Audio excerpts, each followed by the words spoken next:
I'm going to make a brief opening statement about a current thing going on in the United States here, and that is the shooting down in Atlanta, where 8 people were killed and 7 women, 6 of Asian American background. And I was just on the telephone briefed by the Attorney General of the United States and the Director of the FBI, and the investigation is ongoing, and the question of motivation is still to be determined. But whatever the motivation here, I know that Asian Americans are in very concerned because, as you know, I've been speaking about the brutality against Asian Americans for the last couple months, and I think it is very, very troublesome. And but I'm making no connection at this moment to the motivation of the killer. I'm waiting for an answer from, as the investigation proceeds, from the FBI and from the Justice Department. So, so I'll have more to say when the investigation is completed. Now, I want to say Happy St. Patrick's Day to the Taoiseach. It's good to have you on television, but next year in Washington, for years, as you know, Taoiseach, we celebrated this St. Patrick's Day. I always put on a breakfast at my home, and as the Vice President's residence with leading Irish Americans, your ambassador, our ambassador, as well as some of the prelates who were involved with us, and it was always a good time. Then we'd go into this very office. You'd sit in the chair over here, the Taoiseach would sit there, and I'd sit where my national security advisor is sitting, and we'd have a long discussion with the president, and then we'd go up to the United States Capitol, where the Speaker of the House, starting with Tip O'Neill, would put on an event as well, and then I always snuck over the Irish Embassy later. I hope we can do that next year. I hope we can do that next year. And in the meantime, I want to thank you for the Shamrock Bowl. I don't know whether you can see it here, but it's a great tradition, a custom that goes all the way back to Harry Truman, who have a bust of Harry Truman over in that corner. I noticed he didn't move to grab any of the shamrocks. And tonight, Taoiseach, I hope you'll be able to see it at least remotely. We're going to light up the White House in green. To celebrate the deep affection that we Americans have, particularly Irish Americans have, for Ireland and the people of Ireland. And it includes millions of Americans like my great-great-grandfather and my great-grandfather and my grandfather, all of whom were Irish Americans on both sides of the family. My grandfather, Ambrose Finnegan, who was a great football player, American football, and a newspaper man back at the turn of the 20th century, used to always say when he was much older and I'd walk out of his home, he'd say, "Joey, remember, the best drop of blood in you is Irish." I remembered it, I promise you. And because if I didn't, my grandmother, Geraldine Blewett Finnegan, would take me down. And we have a lot of great memories as well in our family, because one of your predecessors I went over. I've been to Ireland many times, but the first time I went to actually go back and look at my roots and meet my family was back when the last year I was Vice President of the United States, and we went both to Mayo, where the Blewetts are from, and Ballina, the city, and we went to County Louth, where the Finnegans are from. And it was a great opportunity for me to show my grandchildren and children and my brother and sister. I joked at the time, but after I left, I wondered why the hell we left in the first place. It's beautiful. It's beautiful. And so I think, there's a lot of folks here in Ireland. My friends from Ireland would always say, the American Irish think they're more Irish than the Irish. But the truth of the matter is that we have a great affection for the country and a great affection for the tradition. And we have Ireland and the United States have a robust agenda that we got to deal with on the substantive side of this issue, of these issues, Taoiseach, and from combating COVID to strengthening global health security to also discussing our economic cooperation and Ireland's leadership now in the UN Security Council, which we're working together.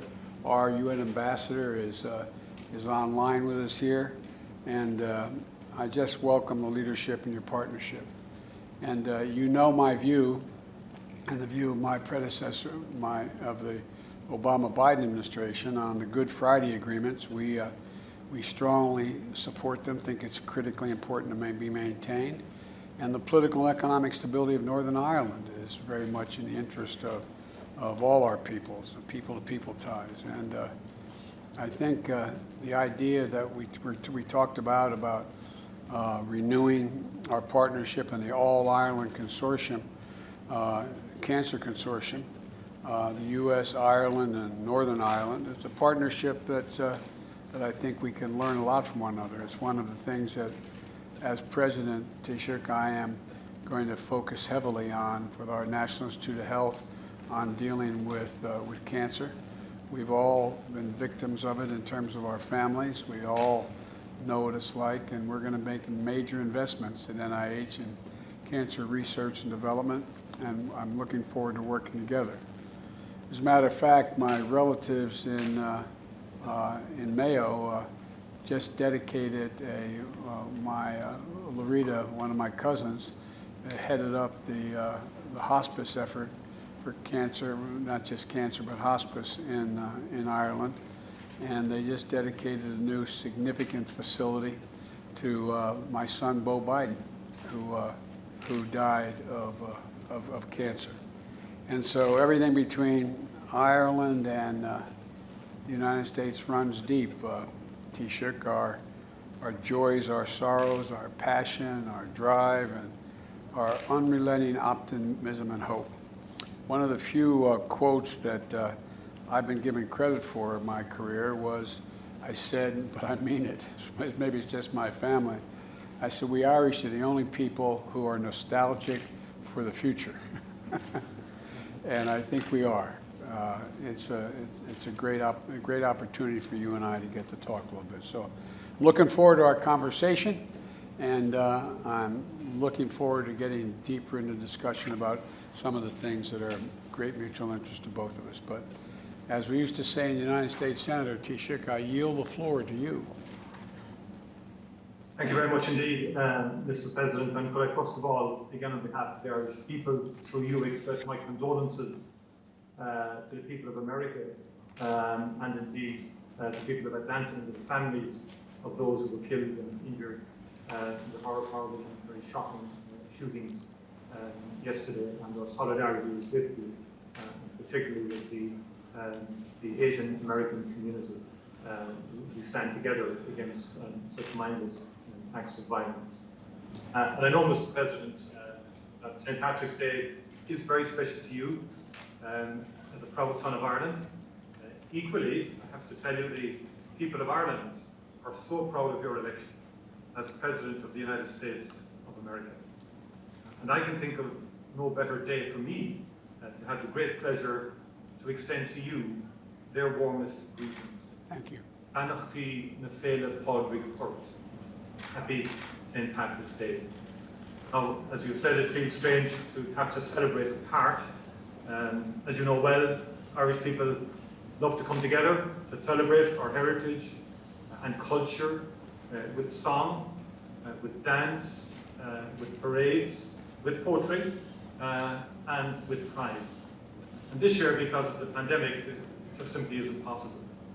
And here in Ireland, people are marking the occasion in their homes, but they will be thinking especially of their loved ones around the world and sending them best thoughts and wishes.